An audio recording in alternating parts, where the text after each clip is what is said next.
இந்த ஜெனாட்டி ட்ரெயின் 1845 மெக்சிகோவில் நிறைய பேர் பார்த்ததா சொல்லி, அதுக்கப்புறம் 1955 உக்ரைனில் நிறைய பேர் பார்த்ததா சொல்கிறாங்க.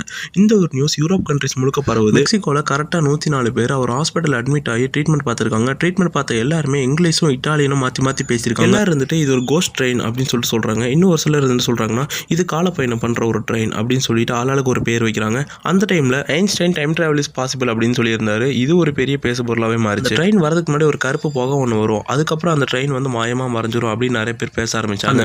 அந்த ட்ரெயினில் இருந்தவங்களும் டைம் டிராவலில் மாட்டிக்கிட்டாங்க. ஸோ அவங்க வெளியே வரதுக்கும் வாய்ப்பு கிடையாது, அந்த ட்ரெயின் நிற்கிறதுக்கும் வாய்ப்பு கிடையாது. இதில் இன்ட்ரெஸ்டிங்கான விஷயம் என்ன அப்படின்னா, மெக்சிகோவில் இருக்கிற ஒரு மியூசியத்தில் இட்டாலி சிகரெட் பாக்ஸ் ஒன்று இருக்குது. அந்த சிகரெட் பாக்ஸ் 19th century சேர்ந்ததாகவும் அந்த ட்ரெயினில் வந்த ஒரு பேசஞ்சர் தான் அந்த சிகரெட் பாக்ஸ் வச்சிருந்ததாகவும் ஒரு ஆர்கியாலஜிஸ்ட் சொல்கிறாரு. அந்த 104 பேருக்கும் ட்ரீட்மெண்ட் பண்ணிட்டு ரெக்கார்டு எழுதுறதுக்குள்ள எல்லாருமே மாயமாக மறைஞ்சிட்டாங்க. அந்த டைமில் சிகர் அப்படிங்கிறது பயங்கர ஃபேமஸாக இருந்துச்சு. எந்த அளவுக்கு அப்படின்னா, நீங்கள் 2 இழுப்பு இழுத்தாதான் உங்களோட மூளையே வேலை செய்யும் அப்படின்ற அளவுக்கு பெரிய பெரிய லீடர்ஸே நம்ப வச்சிருந்தாங்க. இது எல்லாத்துக்குமே முற்றுப்புள்ளி வைக்கணும் அப்படின்னு சொல்லிட்டு ராயன்ற ஒருத்தர், நான் தான் இந்த ஸ்டோரியை கிரியேட் பண்ணேன், ஆனால் நான் கிரியேட் பண்ணதை விட நீங்கள் டெவலப் பண்ணது பயங்கரமாக இருக்குது அப்படின்னு சொல்லிட்டு அவரே ஒத்துக்கிட்டாரு. இந்த ஸ்டோரி இவ்வளோ ஃபேமஸ் ஆனதுக்கு ஒரு முக்கிய காரணம் என்னன்னு பார்த்தீங்கன்னா டைம் டிராவல் தான். இந்த டைம் டிராவல் அப்படின்ற ஒரு கான்செப்ட் இதுக்குள்ள நுழைக்கலன்னா இவ்வளோ இன்ட்ரெஸ்டிங்காகவும் இருந்திருக்காது, இவ்வளோ ஃபேமஸாக இருக்காது, யாரும் நம்பியிருக்க கூட மாட்டாங்க. இந்த ஜெனாட்டி ட்ரெயினோட நிறைய ரெஃபரன்ஸ் நிறைய படங்கள்லையும் நிறைய கார்ட்டூன்லையும் வந்திருக்கு. இவ்வளோ ஏன் 1941 ரிலீஸ் ஆன இந்த கோஸ்ட் ட்ரெயின் அப்படின்னு ஒரு படமும் வந்திருக்கு. இந்த வீடியோ முடிச்சுட்டு நெக்ஸ்ட்டாக தான் நான் போய் பார்க்க போகிறேன். இந்த மாதிரி யூரோப் கண்ட்ரீஸில் நிறைய வகையான ஸ்டோரிஸ் இருக்குது. அர்பன் லெஜண்ட், கிரீப்பி பாஸ்தா அப்படின்னு சில வெப்சைட்டில் இந்த மாதிரி ஸ்டோரிஸ்லாம் கிரியேட் பண்ணுவாங்க. இதில் சில முட்டாள்தனமான விஷயங்கள்லாம் கூட நடந்திருக்கு.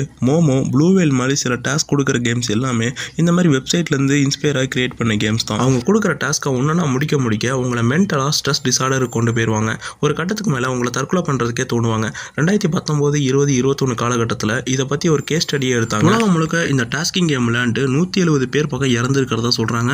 ஆனால் இது வெறும் அஃபிஷியல் தான், அன்அஃபிஷியலாக எவ்வளோ பேர்னு தெரியல. இந்த கேஸ் ஸ்டடி பர்சன்டேஜ் அப்படின்றது அவங்க கிடைக்கிற இன்ஃபர்மேஷன் வச்சு தான் நமக்கு சொல்லுவாங்களே தவிர அதுக்குன்னு பெருசாக ஃபீல்டு ஒர்க்லாம் பண்ண மாட்டாங்க. அது இந்த ஸ்டோரியிலேயே உங்களுக்கு தெரிஞ்சிருக்கும். இந்த மாதிரி கோஸ்ட் அண்ட் மிஸ்ட்ரி ஸ்டோரிஸ் இன்டர்நெட்டில் சில வெப்சைட்டில் இருக்க தான் செய்யுது. இதை பார்த்து மக்கள் நிறைய பேர் உண்மை நம்பிட்டு இருக்காங்க. ஸோ இனிமேல் இந்த மாதிரி கோஸ்ட் ஸ்டோரிஸோ இல்லை மிஸ்ட்ரியான ஸ்டோரிஸோ கேட்டீங்க அப்படின்னா அதை அப்படியே டீலில் விட்டுருங்க. இல்லைன்னா தூக்கங்கிட்ட நீங்கள் தான் அலையணும். ஸோ இன்ட்ரெஸ்டிங்கான டாபிக் வேறு ஏதாவது வேணும் அப்படின்னா கமெண்ட்ஸில் கமெண்ட் பண்ணுங்கள். இல்லை வேறு ஏதாவது டாபிக் வேணும் அப்படின்னாலும் அதே கமெண்ட்ஸில் கமெண்ட் பண்ணுங்கள். நான் அந்த வீடியோ போடுறேன். தென் மறக்காம நம்ம சேனலை சப்ஸ்கிரைப் பண்ணிருங்க. பாய்.